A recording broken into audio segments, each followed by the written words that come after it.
Namaskar, welcome at English Study. I am Rekha Gupta. Today we will read about Nissim Ezekiel and his important works just like Night of the Scorpion, Philosophy, The Professor. तो please video को like और share करें and do not forget to subscribe.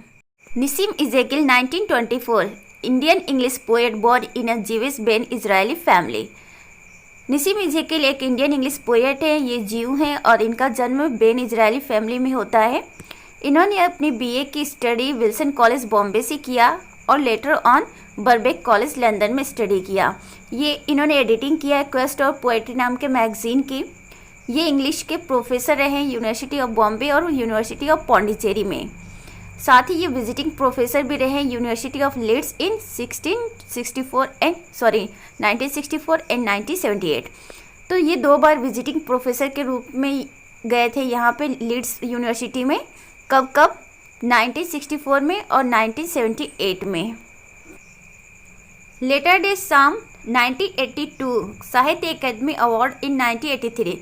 इनका एक work था letter day साम करके जो कि 1982 में पब्लिश्ड हुआ था और इसके लिए इनको 1983 में साहित्य अकादमी अवार्ड मिला था। साथ ही इनको पद्मश्री अवार्ड भी मिला 1988 में। His poetry is both the instrument and the outcome of his attempt. इनकी पोएट्री क्या थी, इंस्ट्रूमेंटल भी है और साथ ही इनके एफर्ट को भी शो करता है। ए.के. रामानुजम के साथ Nissim Ezekiel invented the idiom and metric of post independence Indian English words. तो इन्होंने रामानुजन के साथ मिलकर क्या किया था, post independence Indian English words क्या इन्होंने किया, इन्वेंट किया, इडियम और मैट्रिक का। तो जो इडियम और मैट्रिक था post independence Indian English words का, इसका इन्होंने इन्वेंशन किया रामानुजन के साथ मिलकर। रामानुजन भी बहुत ही अच्छे जाने माने पोएट है इंडिया के। He died in January 2004। Nissim इज़ेकियल की डेथ हो जाती है 2004 में। तो ये थोड़ा सा इन्फॉर्मेशन रहा निसिम इज़ेकियल के बारे में। इनके कुछ इंपॉर्टेंट वर्क्स देख लेते हैं। अ टाइम टू चेंज 1952 में आता है।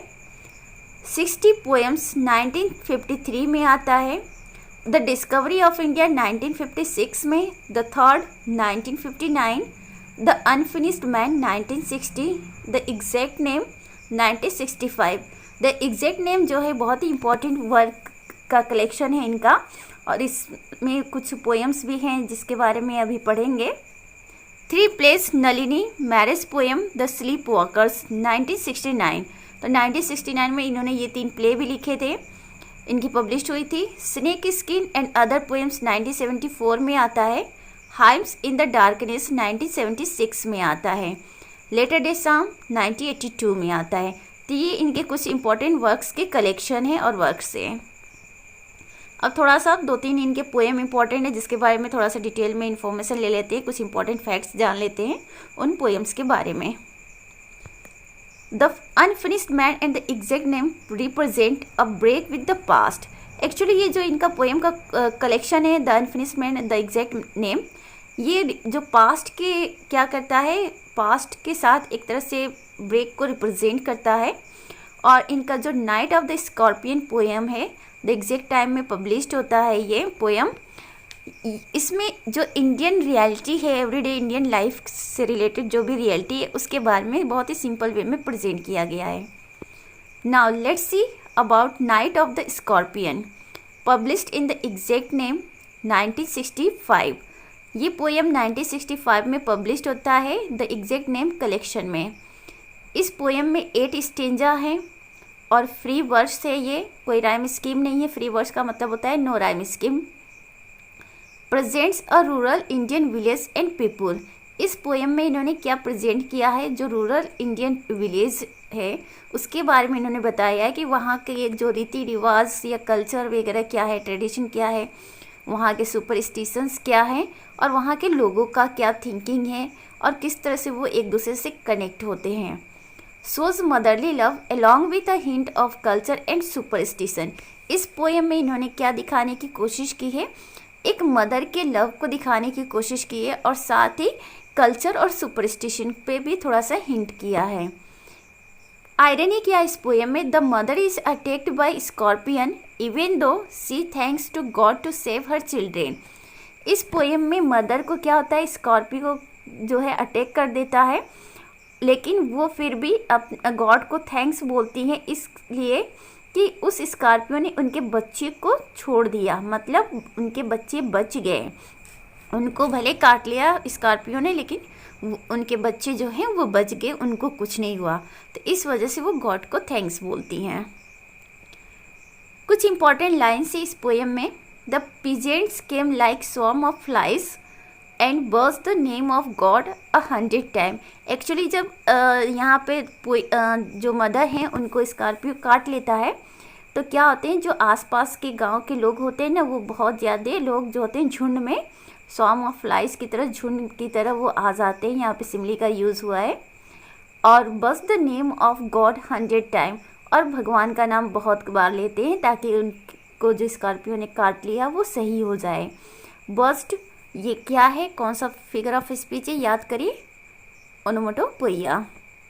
After 20 hours it lost its sting, my mother said, thank God the scorpion picked on me and spared my children. After 20 hours it lost its sting.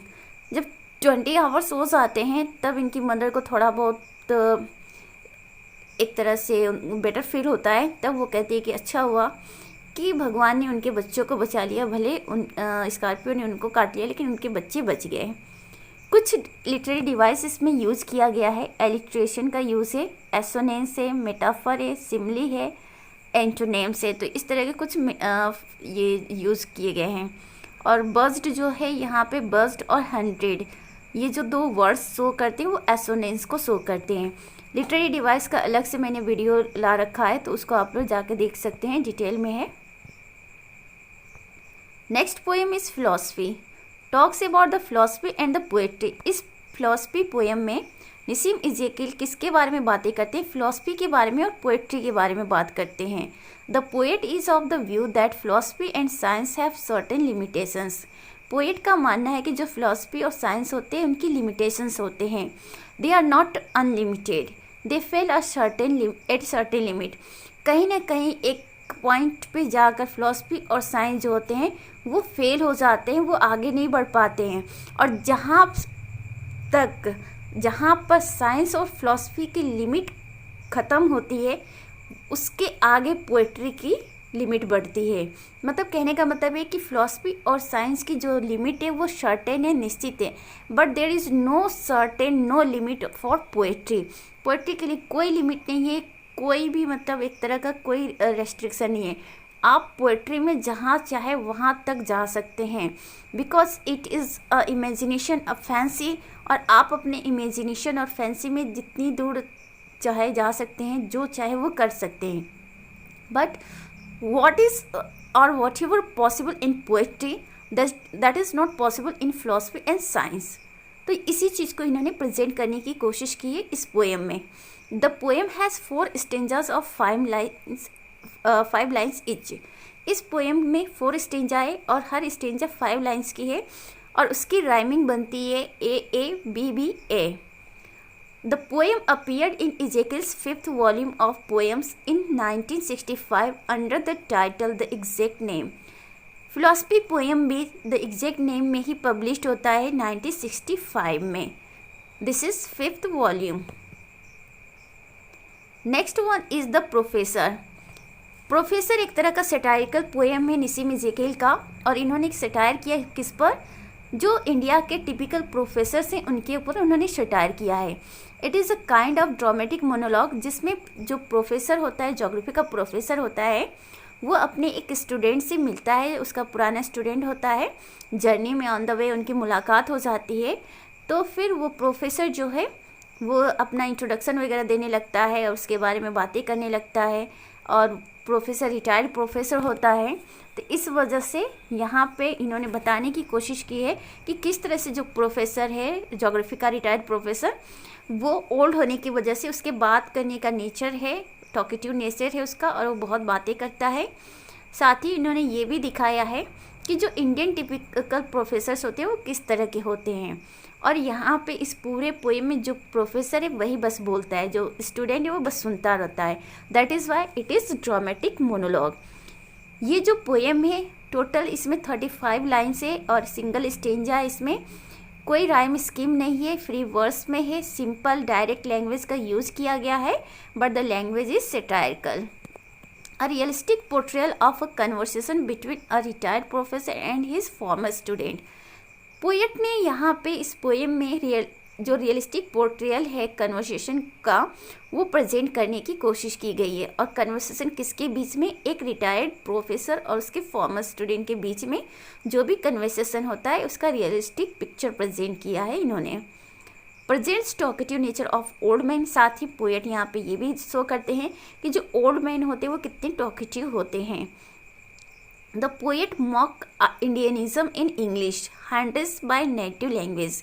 साथ ही यहाँ पे द प्रोफेसर पोएम के माध्यम से निसीम इज़ेकिएल ये बताने की कोशिश करते हैं कि लोग भले इंग्लिश बोलते हैं बट कहीं ना कहीं उस पर इंडियनिज़्म का जो इफ़ेक्ट है वो नज़र आता है। तो उसी को ये मॉक करने की कोशिश करते हैं, सटायर करने की कोशिश करते हैं, क्योंकि इनका मानना है कि कितना ही कोई इंग्लिश जान जाए बट उसके जो इंग्लिश में है उसके नेटिव लैंग्वेज का इफ़ेक्ट कहीं ना कहीं आ जाता है। तो जो हमारा नेटिव लैंग्वेज है एक तरह से बाधा के रूप में वर्क करता है for learning English. Conversational form in colloquial style. और साथ ही इन्होंने जो फॉर्म यूज़ किया है वो कन्वर्सेशनल फॉर्म यूज़ किया है, क्योंकि पहले जो प्रोफेसर है ज्योग्राफी का वो क्वेश्चन पूछता है और क्वेश्चन से ही फिर एज ए कन्वर्सेशन के फॉर्म में स्टार्ट होता है, जहाँ पे क्वेश्चन भी प्रोफेसर ही पूछता है और आंसर भी वही देता है। जो स्टूडेंट होता है वो कुछ नहीं बोलता है, वो चुपचाप रहता है। और स्टाइल जो है कॉलिक्वल स्टाइल में कन्वर्सेशन फॉर्म में ये पोएम स्टार्ट होता है। The choice of the word is quite humerus.